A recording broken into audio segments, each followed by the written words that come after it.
Pour ma part, moi, je suis d'une famille catholique engagée, et donc enfant, adolescent, jeune adulte, bien j'étais catholique à Donf. J'étais enfant de chœur, j'étais à l'aumônerie de la première année à la dernière année.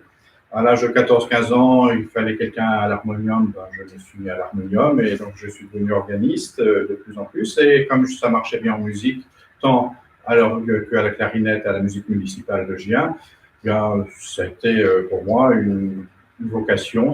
Pour moi, la vocation, c'était d'être musicien, c'était clair, net et précis. Et voilà qu'il nous a été proposé à la paroisse de nous joindre au niveau diocésain à une soirée à Saint-Dominique, à Saint-Jean-de-la-Ruelle. Et c'était le thème de la soirée, « Toi, qui es-tu » Donc, des questions existentielles. L'évêque d'Orléans était présent, c'était Guy-Marie Riobé à l'époque. Et Guy-Marie Riobé a posé cette question, s'était posé cette question dans sa vocation personnelle. Prêtre, pourquoi pas moi? J'ai entendu cette question, mais je n'étais ni bouleversé, ni tourmenté par cette question, parce que pour moi c'était clair, net et précis. J'étais musicien, mais ça serait au service de l'Église. Et plus tard, à Autry-le-Châtel, un petit village à côté de Gien, il y a eu un événement extraordinaire. Il y avait une ordination d'un prêtre, l'ordination de Serge Carré. Et toute la jeunesse, on est parti à cette ordination à Autry-le-Châtel.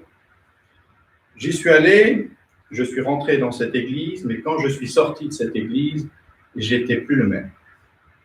Je suis allé dans cette église et au moment de la litanie des saints, l'ordinant, le jeune qui reçoit l'ordination, s'allonge pour s'abandonner entre les mains de Dieu. Et j'ai eu cette impression d'une grandeur dans le cœur de l'église. J'avais l'impression que Dieu y était présent, mais de manière forte. En tout cas, moi, c'est une présence qui m'avait beaucoup touché. Et je ne suis pas rentré avec les copines ni avec les copains. Je suis rentré seul parce que j'avais vraiment besoin de prendre l'air. Et ça a duré pendant 1 mois. J'étais bouleversé. Ma mère me demandait si je n'avais pas rencontré quelqu'un, si je n'étais pas amoureux. Enfin, ça posait des questions.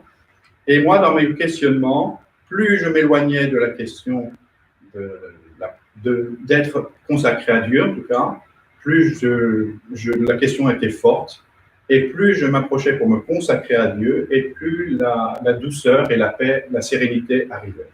Alors j'ai fini par comprendre que cette fameuse question que le père Riobé s'était posée, prêtre, pourquoi pas moi?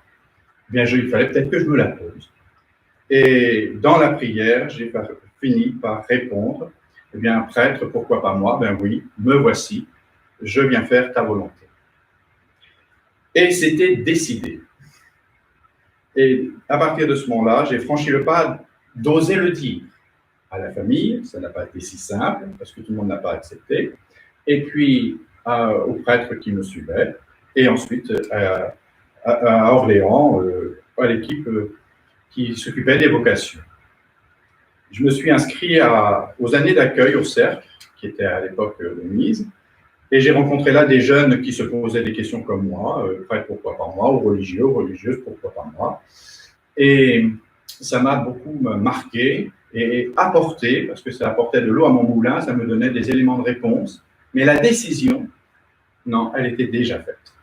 Et cette décision, prêtre pourquoi pas moi, eh bien, c'était une décision qui était sur oui, Jésus, fais de moi ce que tu veux. Et c'est rentrer dans cette volonté qui m'a permis d'être là aujourd'hui.